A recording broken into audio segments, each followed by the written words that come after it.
Good evening, everyone. Welcome, welcome, welcome to Build Your Best Life with Deborah D. Smith. My platform is designed to assist high school age and young adult males as they follow my basic principles to overcome obstacles from their personal lives and society to build their best lives. I believe that it is better to train early rather than to fix later. So welcome on this Thursday evening, all my Facebook fans, YouTube fans, and Periscope fans. I am so happy that you are able to come on this evening. All of you who are viewing from Canada, Jamaica, Nigeria, the northeast part of Florida, and the United States, just all over the world. Just everywhere. Get ready for our coffee chat today. I'm here with my girlfriend, Carol. Hey, girl. Hey. We let our hair down when we get together. We have fun. We do. I always love coming to chat, and I look forward to our second Thursday chat with each other. So, friend, did you enjoy your Resurrection Sunday? Yes, I did. It was always exciting. We are still in quarantine until next Sunday is when they're opening the church back up to a limited number. But they did have the Park and Praise. So that turned out to be a huge event. And of course, we gave out little goodie bags to the kids. And I was excited. I have the new little grandbaby, so I was able to make his first Easter basket. That was so exciting. How fun. How fun is that? That was too much fun because I never go out of the house. And so then when I get in Walmart, I don't know how to come out. So I went in there and I spent so much on their baskets, but I have 6 grandkids, but I only did baskets for the 4 youngest ones. Okay. And so I had the girls, they have it almost looks like a little purse, but it's a little velvet unicorn and it has their names on it. Oh. And then Stacy, he has a bucket with his name on it. So you personalized them as well, huh? Yes. That is so great. How was yours? Mine was wonderful. We opened up back in October, but it was very limited. And then Easter Sunday, it was filled up to capacity. I sometimes help Ursha in the balcony, and I kind of was in the balcony because I felt like I could still social distance a little bit better. But I tell you, I wore some tennis shoes that day, and I'm so glad I did because there was so many people. By the time I get one group seated, here comes some more. So yes, we had a good one. And of course, we had some souls that were saved. So that's the ultimate thing as well. So it was good. Awesome. Well, I'm just excited, Deborah, that we can continue with our conversation from the last time because we started talking about in your book, the 7 obstacles that can be overcome. And this is our part 2 of this. So let's just jump right in. One of the obstacles you talked about that we didn't discuss is social labels. So how has society socially labeled our young men? Well, they any and everything that they can say, but they like to say, oh, look at them. There's just a bunch of slangers over there, the gangbangers. And then it also starts at home because, I say society, but a lot of it begins at home. You have the parents saying, oh, you're so stupid. Go sit down somewhere. You're just stupid. You look just like your daddy. You act like your daddy. You ain't going to be nothing. Just go somewhere and sit down. So, people don't realize, and I know you talk about the power of words. So, Lord Jesus. you know, but people don't realize that those words don't just bounce off. They Mm-hmm. settle. They stay there. You're absolutely right. I read something the other day and it said, even I think it was by Charles Capps, and he said, do you realize your words will live on even after you're gone? That's how strong and that's how powerful our words are. And just like you were saying, I agree, it starts at home. And when people tell their kids, I mean, it just hurts my heart when I hear people talking down to their kids. But that's sometimes it does start at home, and that start causing them to have that low self-esteem. And that's what we're going to talk about next, is because you said how I wanted to know how important is it for young men to develop a healthy self-image. Well, I just think that that's one of the most important things in the world, because if you don't value yourself, Mm, then others are not going to value you. And right. it's just like, people can tell when you're timid or whatever. So Mm-hmm. you have a low self-esteem of yourself. So it's, when I see young men, I say, hold your head up high. Look people in the Mm-hmm. eye, Mm-hmm. because you look just like you feel. You know what I'm Oh, saying? wow. Mm-hmm. Yeah. So if they don't have a strong image of themselves, then they're Mm-hmm. starting out with, on the negative side, I would say. Right, right. And that is good because, like you said, your image is most important. That's what people gonna see first. But those young men that that we know that have been socially society has labeled them in some kind of way, and also which has created some an unhealthy self-image. So, what do you think would be a few things that you could share that would help young men to develop or redevelop some self-image? Well, and good evening, Peggy and Dan. Thank y'all for tuning in today. But one thing I think, and some people think affirmations are just for females, but Mm, affirmations are for everyone. And if mm-hmm, you're taking an affirmation and first of all, you have to write it. And an mm-hmm, affirmation, for those who don't know, is just some positive attributes about yourself. So you're mm-hmm. writing it, so you should make it what you really are. It's not what other Hmm. people say, it's what Wow. you think. So Mm-hmm, mm-hmm, you can, basically start out, my name is Deborah. I was created by God. I'm mm-hmm, smart. mm-hmm, I have a goal in life. I'm going to go after my goals. I'm going to treat people like I want to be treated. I'm mm-hmm, going to help others that are less fortunate, mm-hmm. because I am a good person. Right, right. And just whatever you want to say about yourself, but make it those good things. And Mm-hmm, then, if you got to stand in front of the mirror and say it, but once you say it about 6 or 7 times, because it's not going to be really, really long, maybe a page or mm-hmm, something, but mm-hmm, you'll begin to recite it without looking at it. So every morning you look in that mirror at yourself. My name mm-hmm, is Deborah. I was created by God. I am somebody. I am important, mm-hmm, and you mm-hmm, keep saying that thing with conviction and you believe in mm-hmm, it. And when you keep telling yourself positive things, you're going to begin to believe those positive things. hmm. So And I you think that's begin to think positively too. And I love what you said about the affirmation. Speak it out loud because you're putting those words out there in the atmosphere.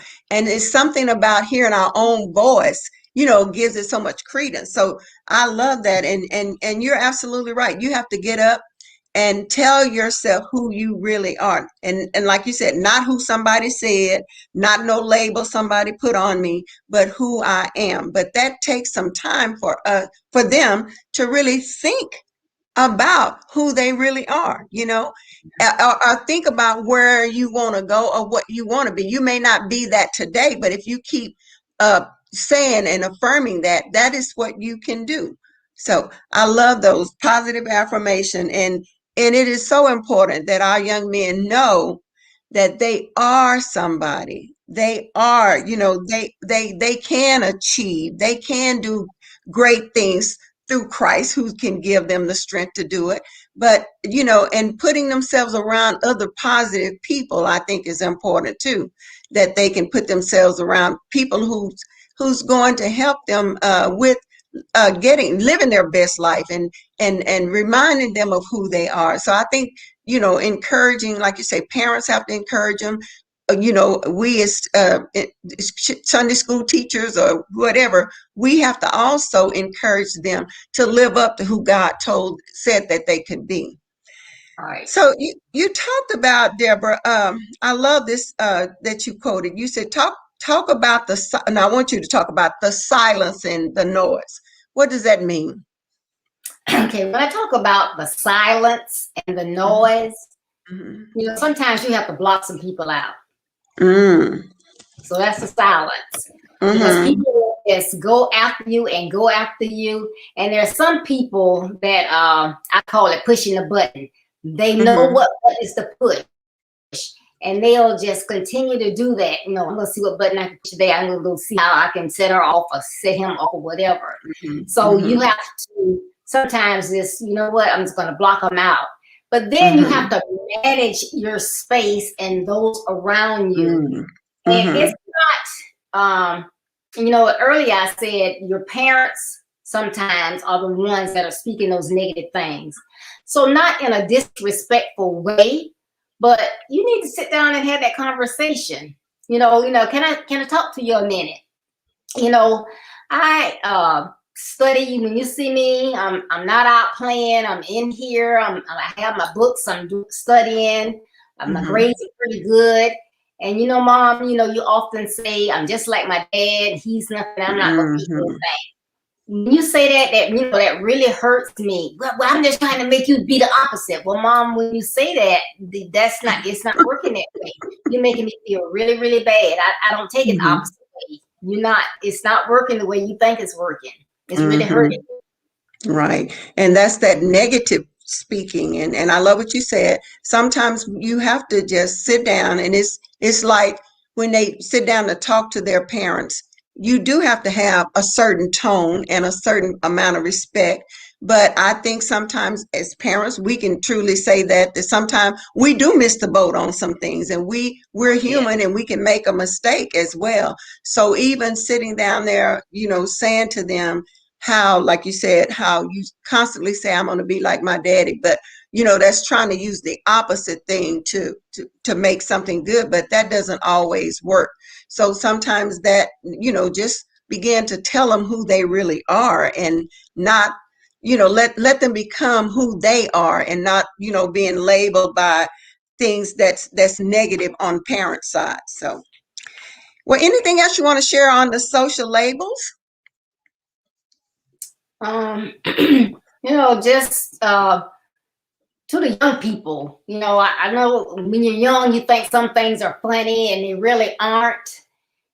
Just think, how would you feel if the shoe was on the other foot and people were calling you stupid? Man, you so stupid. You just what do they call them? A geek.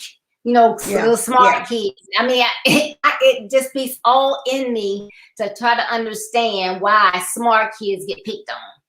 It's just so dumb, but they do it, oh, you just a they geek. do. Well, try to be a geek like me, because when I'm making millions, what are you going to be doing, so you just have to call them out.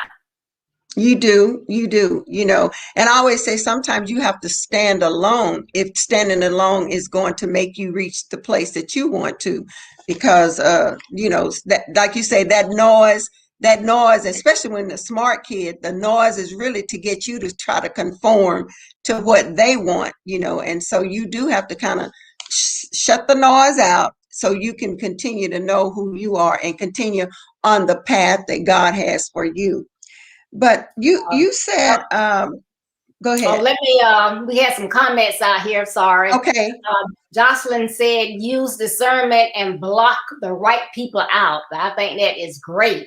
Absolutely. I know we got some new people out there that's watching. Ruby Dunbar Simmons,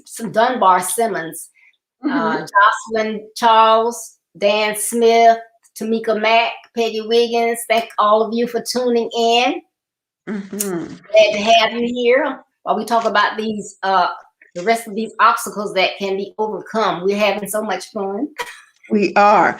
And before we move on, Deborah, you said in your book, we are responsible for our own destinies.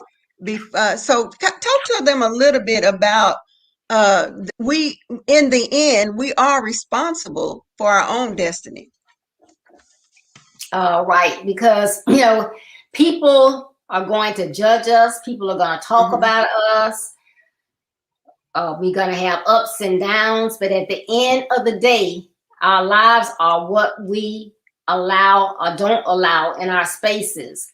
So there are Mm-hmm. going to Mm-hmm. be people that's in and out of our lives. Some people come in for a season just to teach you a lesson. Sometimes Mm-hmm. there are people that do some awful things to you, and it hurts, and you think, well, Mm-hmm. that's so awful, but it's really to teach you something. So Mm-hmm. Mm-hmm. as parents and mentors, we try to tell you a lot of things to keep you from having to learn the hard way, but there are some things that you need to learn for yourself. Some of the Right, best right. experience is self-taught, you know. You Mm-hmm. can tell your kids, well, I went through that. I know what I'm talking about. And even when you go through some things, I think somebody said, I don't know if it was on your platform, that, you have to find purpose in the pain. You're not always, just because you fail at something doesn't make you a complete failure. So you have to kind of get redirected in areas that we kind of missed the boat on, and don't sit there and live in regret because you missed it, because we are human and we can do that. That will happen to us. Okay, well, let's go on to our number 6 obstacle, the learning disabilities. Talk about the key obstacles that can go. I love reading this. The key obstacles that can go undetected in our young men that could be learning disabilities. Well, a lot of times as parents, we are so busy, we don't pay attention to certain things. All we know is the child not that they're not having good grades, or they're being made fun of for some Mhm, reason. But it could mhm, be that they need eyeglasses. They may be mm, dyslexic. mhm. They could have poor hearing. Right. And with all of that, it might be a thing where they just cannot read. You would be Mhm, surprised at the number of people that seem to make it through high school, go on to college, and they can't read. Because, mhm. sometimes I listen at the adults read, and it's usually the ones that always want to read. And it's like, huh? It's like they're calling words and not Right. reading. Mhm. So, Calling but words. those things, right. But those things are, impact their grades, and then it impacts them as a whole, because it has a bearing on their education and how they're doing in school Mhm, and in mhm, society. mhm. And those records, will follow them throughout, life, trying to get in college, those kind of things. But I like what you said too. Sometimes we have to check the physical before we start going to some things that may be mental, because like you said, it could be hearing, it could be they need glasses. And so it's always good to check those physical things before you start going into other disabilities. So and you're right, and lots of people that undetected have gone through high school, got a diploma, and can't read. And so I have a couple of friends that's going back and doing some, going back to some of the basic things of reading, because I think, I've been a teacher, and sometimes we miss the boat because we try to make all the students be the same, kind of in a cookie cutter situation. And I think that hurts too, because every child has a different learning style.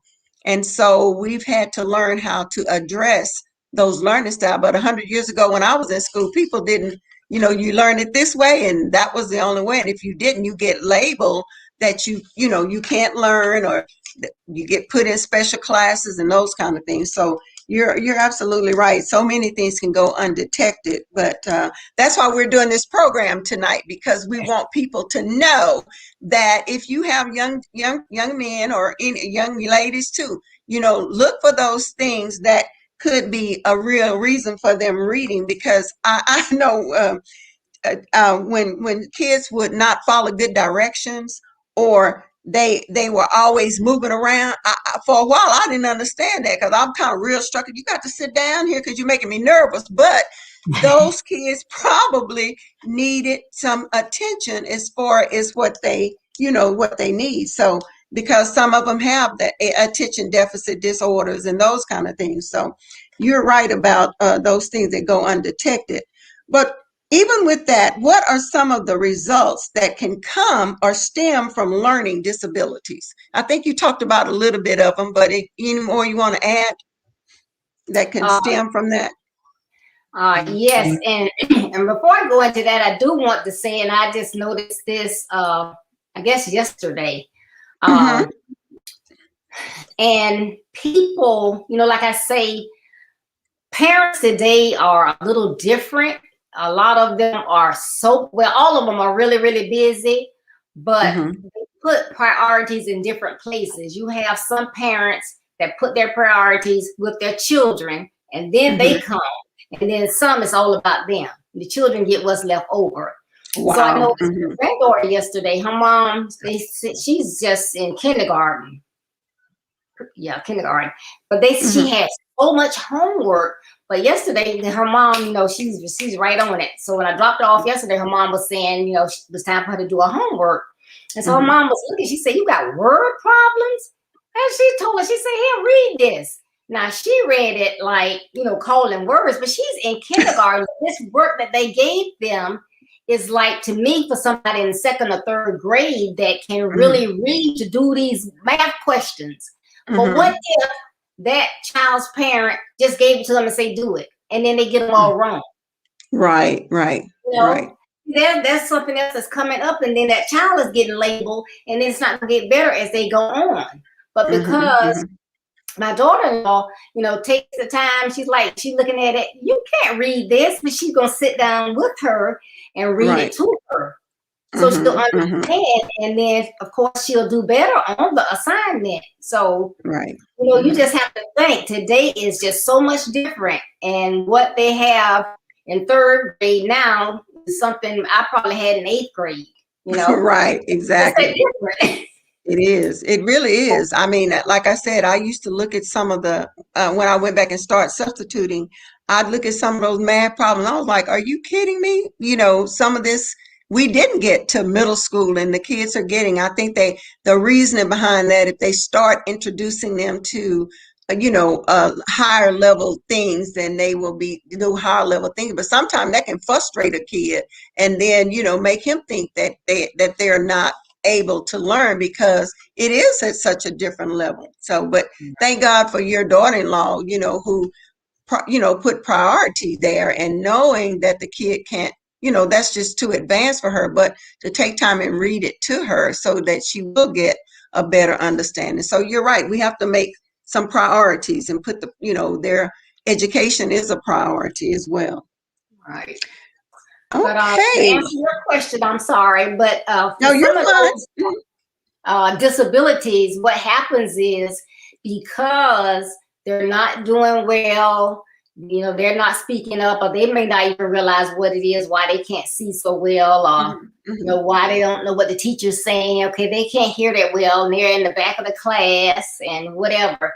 Then they begin to get low self-esteem. Mhm. Then they're socially awkward because the teacher probably don't know. She'll just call on you. "Okay, Sam, how about you read where she left off?"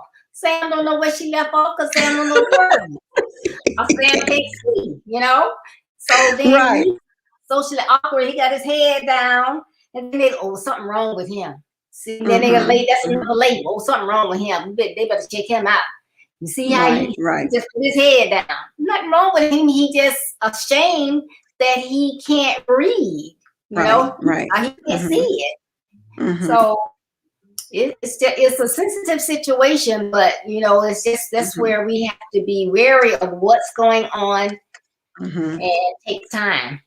And parents have to take an active role as well. But also, I think Jocelyn mentioned, discernment. Sometimes the teachers really need to, operate on discernment and getting to know each child, and so I think that would be of some help. And when, especially like you said, calling on a kid and you see he's struggling with reading and you call on him anyway, that really to me will create a low self-esteem. And because they feel like they can't learn, then sometimes they become behavior problems Right. because they feel like they can't learn. And so even negative attention sometimes for the young mind is better than getting no attention at all, but they don't Right. realize that that's negative, right? Yes, Yeah. that's the time So, for me to cut up. huh? I said, it's time for me to cut up in class Yeah, so I can get some absolutely. attention. Hmm. And then I'm cutting up and I'm keeping myself from learning and I'm keeping everybody else from learning because now the focus is on me. So yeah, that's sometimes what they do because they do feel that deficiency in learning or in their education as well. Well, Deborah, do you know of any available resources that our kids can get? Because when you talk about those learning disabilities and you've taken them to the doctor, you got all those physical things out the way. Are there any other resources available to our children or to young men that could help them? Maybe parents may not be aware of. Well, they have, excuse me, they have speech coaches that do it extremely good job. A lot of times, especially with their, a lot of these things start when they're younger. And a Mm-hmm. lot of kids, depending on where they started out when they were younger, did they stay at home? Were they at home with grandparents who didn't make them Mm-hmm. talk? And so Mm-hmm. then they didn't speak as Oh. well. And then it Mm-hmm. just, it just went on and on and on and on till they got older. They may need a speech coach. Okay. You said about, going to the doctor, but some of these things, I think the parents are not, going to these well child visits because some of these things they should catch because now they give eye exams. And so I would think they should be, able to catch when they can't Mm-hmm. see well because they do give Mm-hmm. those to some point, and then if then refer them to a regular optometrist once they Mm-hmm. visit there.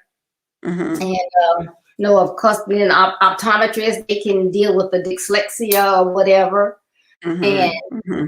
people learn differently. I was looking at this video. I love this guy, Darman. He has some great, it's acting, but it's real good information. But he had a Mm-hmm. young lady in his class, and she, it seemed like she couldn't spell or whatever. Mm-hmm. And the kids were making fun of her, but he knew what her problem was because he has the same thing, but she Wow. has Mm-hmm. dyslexia. And so then he was just teaching her that, you're gonna have that, but you learn in a different way. Mm-hmm. Get a rhythm when you're trying to spell, like tapping on your leg or something. But there are resources. There are, a lot of free resources out there. People just need to Google it. Google is your friend, and you can find those things out there. But there are resources to help our young ladies and young men with these things that Mm-hmm. they need. Because if you can't see, as I remember the first pair of eyeglasses I got, and I thought I could see. The first pair of eyeglasses I got, and I walked outside, I was like, woo, this is what I've been missing. I mean, the way the leaves on the trees look and everything. So, eyesight is important. It is. Mm-hmm. Yeah, Well, so you got a little clarity with the sight thing, huh, when you got those. yes. But like you were saying too, there's so much available out there for parents that have children that have, different deficiencies. And I Google a few things, and I don't want to give the name because I might be done wrote it down wrong. But it even said that there are some resources that are available to the child gets the age of 26 years old. That's available. And so a friend of mine got this young man, and he'd been brought up in a foster home. And so that's what she was telling me too, that because he was raised in a foster home, that this I guess we people will continue to pay for him to get on his feet, give him partial rent and things like that to kind of help him with those kind of things. But it is so much out there if you just Google and find out, what you need, and maybe it's not exactly what you need, but someone else can lead you to the right place that you need to go. But I think you Right. have to learn how to be a little bit transparent about, where the kids are as well. Well, all right, Deborah, we talked about social labels and we talked about learning disabilities. And here's one I've just been waiting for us to get to. And those dangerous activities. So, Whoa. yeah, I was like, Deborah, we may need another part 3 to get through all of the stuff that you had in this book about those dangerous activity. Talk about gang activity. Excuse me. Well, gangs, they are just treacherous. And of course, a gang is, and I was thinking about it today, and I was like, okay, a gang, that's just a group. Okay, a gang is an organized group of criminals. So when you talk about, oh, I'm in a gang, I hang with a gang, you're a criminal. You are a criminal. Wow. So you already got strike 1 against you right there. Mhm, And mhm, it's just bad. And these gangs, it's just like the people that bully people, it's mhm, like they kind of look around and they see somebody that looks like maybe they're shy or they're timid or they're weak. mhm, Are they going to do whatever mhm, you say? Those are the people that they target. So you mhm. have to stand up for yourself. When somebody, step to you, like, if you scared to death, you still got to, what we used to call wolf tickets. You still got to sell some wolf tickets. I mean, you don't get out of my face and be scared to death. You Mhm. need to be shaking. That is too funny. But you gotta, try to make them think that you are. And I got in there and I started really researching and these initiations for these games. Mhm, And some of these are, well, the ones that I got the information on are these big ones, but still, I think the neighborhood and community games, this is where they get their information from, what all the other guys do. So I won't say who does what, but I'm talking about okay. like Hell's Angels, the Aryan Brotherhood, the Mhm. Taiwan gang, the Numbers gang, but they have some terrible, terrible initiations. Yeah. And one of them is, in order to be in their gang, you have to murder and then dismember a rival gang member. Wow. Mhm, So not only do mm. you have to kill them, but then you got to cut them all up. Wow. That's treacherous, right? Right. That's scary. That make Wow. me not want to do it. And then Mhm, when I was reading some of these things, I was like, I really want to be in a gang real bad. And mhm, here's one. mhm. It says, in order to be in this game, they take a bucket of feces and urine and pour it over the new member's head. Now, Wow. come on now. I don't know if that would be worth it, They just want to I be in don't them know if it really would be worth bad. it. Mhm, mhm, They mhm. have one, drink a goblet of animal or human blood. Wow. This is just getting worse, huh? The Get initiation process. eat up. So you can, in this one, you can do one or two things. You either allow the gang members to beat you up, or you can offer up your girlfriend to get gang raped. Wow, really? Wow. I had no idea that some of those initiation. I knew a few maybe you supposed to, they kill somebody or shoot somebody, but those are serious games like Yeah. that. And you know what? I love that you brought that out. Gang doesn't mean like we used to. Oh, come on, we just gang, we're a gang together. We're gonna go have fun. We, good wholesome fun. But Yeah. now gang is criminal. And Criminals. that when we need to make sure that's being that we're sharing that with people, because that that that's a criminal act now. It's not that fun loving thing that we used to think it was. So but I want to ask you this too. Why is it that you think why is it that you think some of the young men will gravitate toward gangs and gang activity?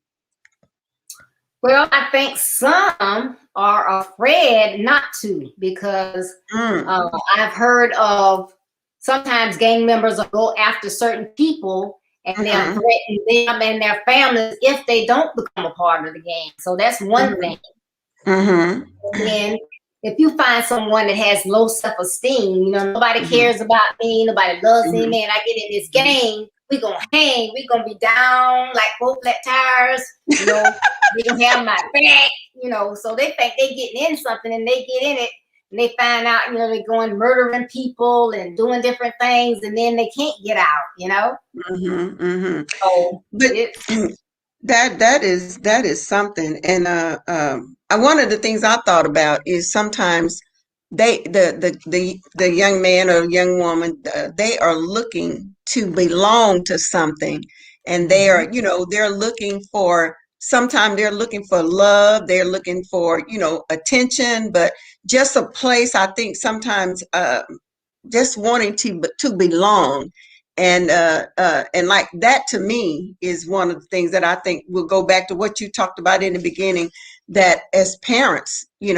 how we are supposed to make our children feel like they belong and how important they are. But if if mom and dad is not, that's not physically there or mentally there and all those kind of things, and don't pay attention to the child, I think sometimes that will cause them to look for, I think they call like a brotherhood or a sisterhood, right? Yep. And I think that is really, for a young person to feel like they don't have anybody, they can't, they don't belong, just, and like you say, going out for those people that they think are, are easy prey. And usually if you got that low self-esteem, you think you don't belong, all those things you keep saying negatively to yourself, they can kind of pick up on that, and they will begin to go after you. Or they sometimes they trick them into like they trick them into thinking that, oh, we're going to be, like you say, down with you with like 4 flat tires. And then, and when you try to get out of it, it's just too much for them. So All I right. think that that is really something for us to really look at. And you talked about the initiation process already, but what about guns and murder in those are dangerous activities. You had a lot of stats in your book in regards to the gun laws and the murdering and prison and all those things. Share some of that with our audience. Well, the gun laws, a lot of people, think, well, everybody needs to have a gun or be able to have one if you want to, because you need to be able to protect your property or whatever. Um, but, guns are just too easy to get. You look at all these people that, okay, just like the young man, it was last week, a week before, that where did he go and kill? There's been so many people, but he was the one that they said had mental health issues. And Hmm. his sister saw him with this assault weapon. Where did he get it from? Now, Exactly. now my sibling got mental problems. I know they got an assault weapon. I don't say anything.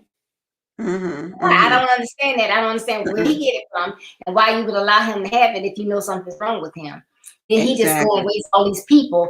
Now everybody is like, oh, pitiful for him now. He only got shot in Hmm. the knee because he's mental. And Hmm. that was okay. Hmm. He killed 10 people, but that's okay.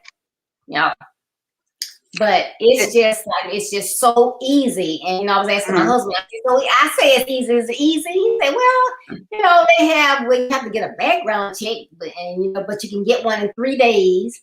Mhm. And of course we know you can get them illegally. And Right. apparently they easily get because everybody have them and they going around killing people for no Mhm. reason. Like Mhm. the Mhm. guy, it's just so many of them. but I know. I mean, and lately it's been so many of them. Yes. Mhm. and to me that's just ridiculous. So yeah, okay. So I got a gun, keep my house safe. Somebody breaks in, I gotta go figure out where it is. Bullets falling out in it. I gotta put the bullets in it. I got 8 kids. I can't have no gun laying around all around the house. You know. I understand. I understand. So And then, like you said, how is it that they are able to buy all these guns that look like military guns and not be in the military?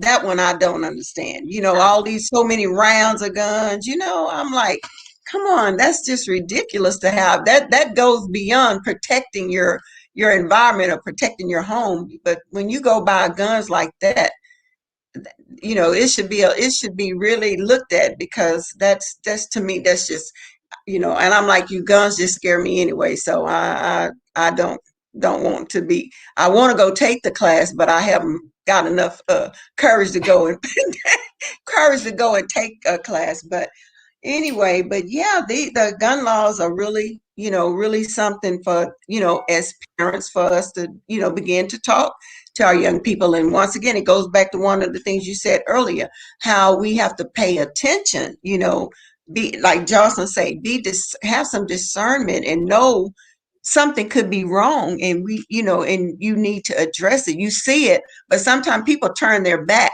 to what the reality of things are, because sometimes parents don't want to acknowledge that my child has a problem, or right. so they don't want to acknowledge that. But in the end, I would think you'd much rather acknowledge the disability that he has, rather than to have him sitting in a courtroom because he shot up multiple people. Right.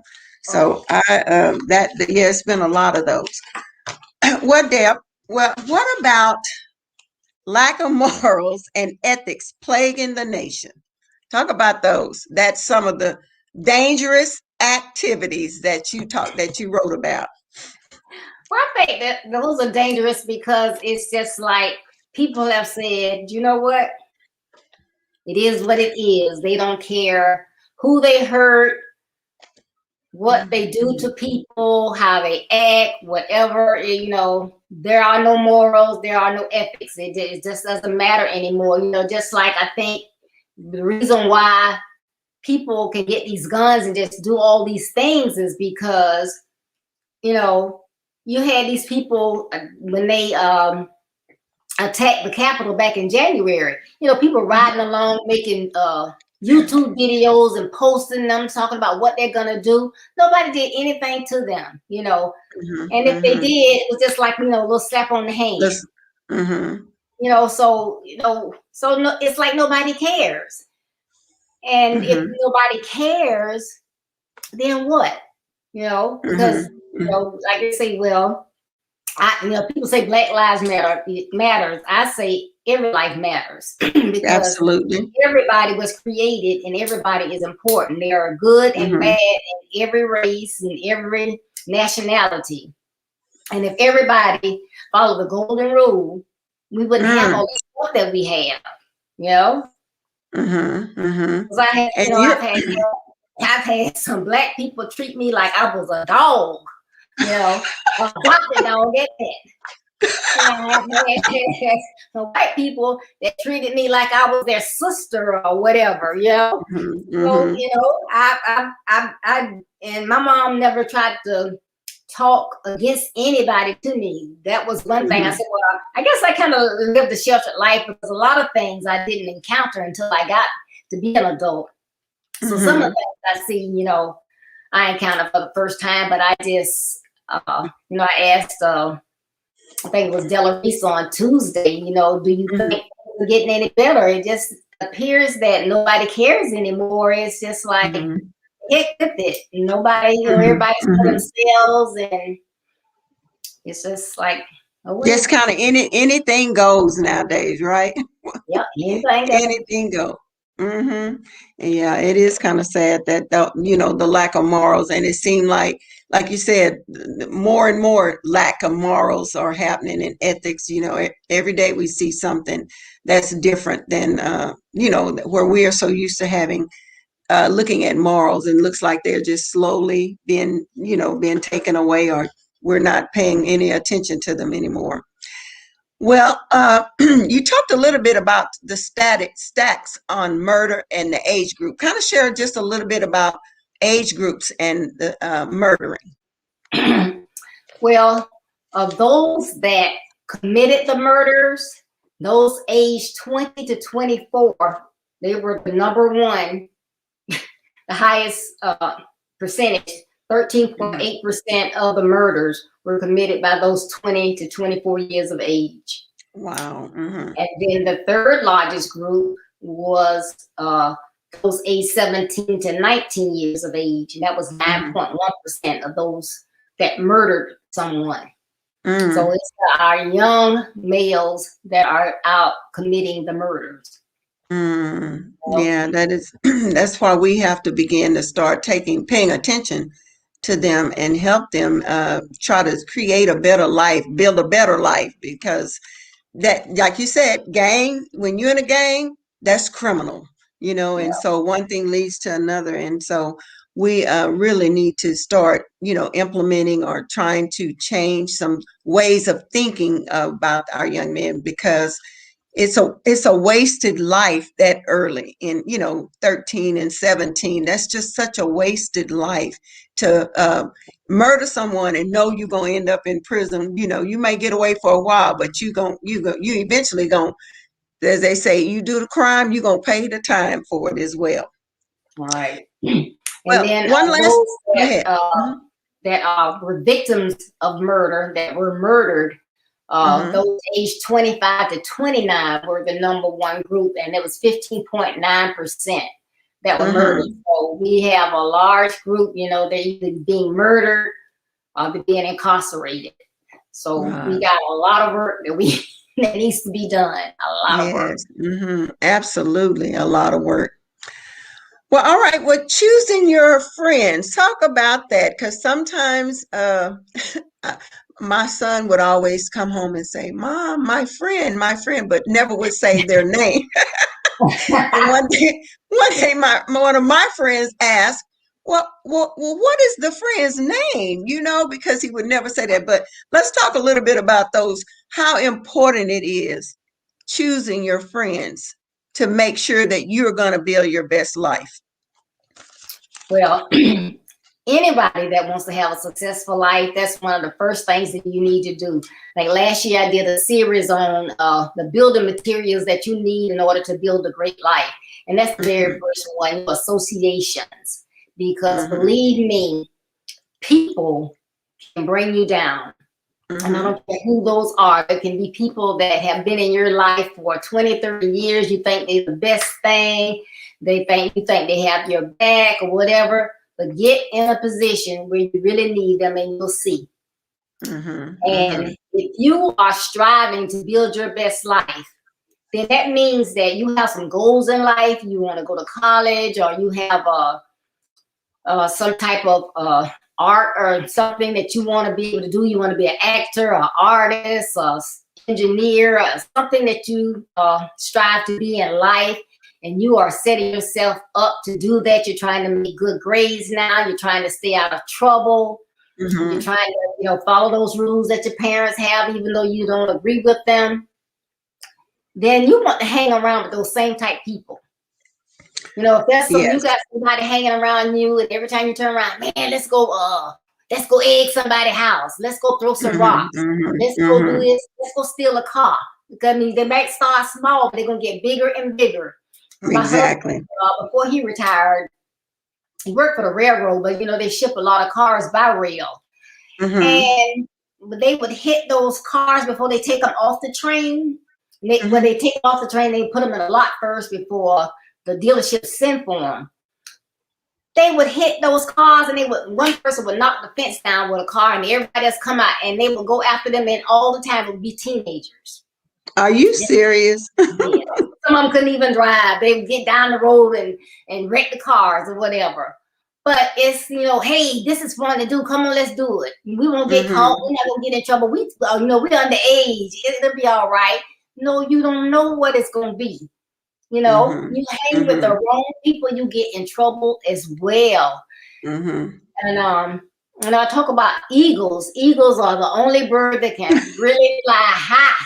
The crows can't hang. So if you come in the store, you don't want to be hanging with them crows. They try to pull you down, biting up on your neck. What you say? Don't hang with the buzzards, huh? Don't hang with them. You can't. You cannot. And just like you were saying, you know, we become, we start acting like those people we connect to or we associate with. So you have to begin to start thinking about the kinds of friends that you have.